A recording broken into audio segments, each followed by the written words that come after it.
Welcome back. Sai Krishna custodial death కేసులో SIT విచారణ కొనసాగుతుంది. సిఐ నాగరాజ్ను సిట్ సుదీర్ఘంగా విచారించింది. మరో సిఐ పాత్ర, టాస్క్ ఫోర్స్ పోలీసుల ప్రమేయం, చిత్రహింసలపై ప్రశ్నల వర్షం కురిపిస్తుంది. మరోవైపు సిఐ నాగరాజ్ భార్య భవానీ పిటిషన్పై తీర్పు రిజర్వ్ చేసింది ఏపీ హైకోర్టు.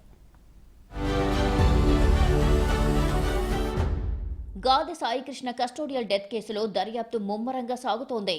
ఈ కేసులో ఏవన్గా ఉన్న సిఐ నాగరాజును అధికారులు 5వ రోజు కూడా విచారించారు. సాయికృష్ణ ఎపిసోడ్లో ప్రైవేటు వ్యక్తులు, పోలీస్ స్టేషన్ సిబ్బంది పాత్రపై దృష్టి పెట్టారు. ప్రైవేటు వ్యక్తులతో సంబంధమేంటి? పోలీసు వ్యవహారాల్లో ఎందుకు జోక్యం చేసుకున్నారు? వారితో మీకున్న అనుబంధం ఏంటి అంటూ వరుస ప్రశ్నలు సంధించారు. ఈ కేసులో మరో సిఐ ప్రమేయంపైన కూడా అధికారులు ప్రశ్నలు గుప్పించారు.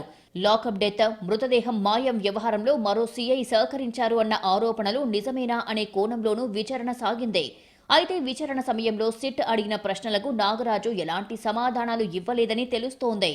మరోవైపు ఏపీ హైకోర్టులో సిఐ నాగరాజు క్వాష్ పిటిషన్పై విచారణ జరిగింది. సాయికృష్ణ కస్టోడియల్ డెత్ కేసులో తనకు సంబంధం లేదని, రిమాండ్ చట్టవిరుద్ధంగా జరిగిందని పిటిషన్ వేశాడు సిఐ నాగరాజు. కౌంటర్ దాఖలు చేయాలని ఏపీ ప్రభుత్వానికి హైకోర్టు ఆదేశాలు జారీ చేసింది. తదుపరి విచారణను వాయిదా వేసింది. సాయికృష్ణ కస్టోడియల్ డెత్ కేసులో సిఐ నాగరాజును నిబంధనలకు విరుద్ధంగా ఇబ్బంది పెడుతున్నారని హైకోర్టులో పిటిషన్ వేసింది నాగరాజు భార్య భవానీ.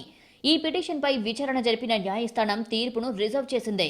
కస్టడీ సమయానికి సంబంధించి 24 గంటల్లో ఎప్పుడు పడితే అప్పుడు విచారణ పేరుతో ఇబ్బంది పెడుతున్నారని కోర్టుకు తెలిపారు భవానీ తరపు లాయర్. నిబంధనల ప్రకారమే వ్యవహరిస్తున్నట్లు కోర్టుకు తెలిపింది ఏపీ ప్రభుత్వం. దీనిపై ఇరు వర్గాల వాదనలు ముగియడంతో తీర్పును ఇవాళ్టికి రిజర్వ్ చేసింది. సాయికృష్ణ కస్టోడియల్ డెత్ కేసులో నిందితులు బెయిల్ పిటిషన్లు దాఖలు చేశారు. వీటిపై ఇవాళ విచారణ జరగనుంది. అలాగే నిందితులు సాంబయ్య, బాబురావును 5 రోజుల కస్టడీ కోరుతూ సిట్ పిటిషన్ వేసింది. దీనిపైన ఇవాళ విచారణ జరగనుంది.